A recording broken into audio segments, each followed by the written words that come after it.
Sample storage. It is important that the correct storage cabinet or refrigerator is used.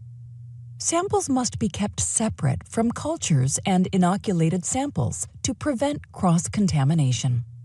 In some laboratories, incoming samples may be stored in dedicated cold rooms, along with other sterile reagents.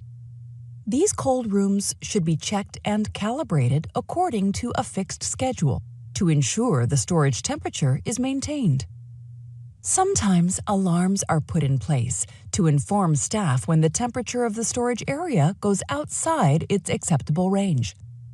You must always follow sample storage rules, as correct storage is vital for the generation of accurate results.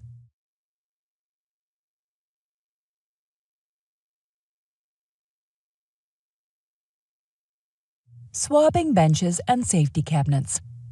Benches.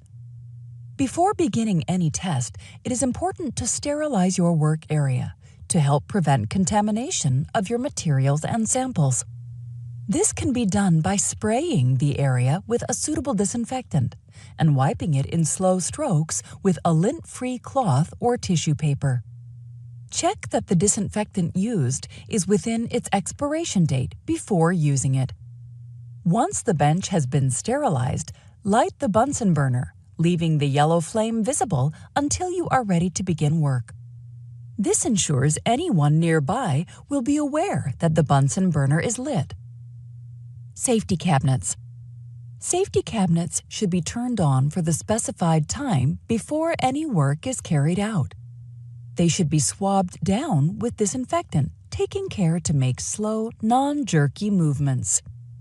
The entire surface area should be sterilized.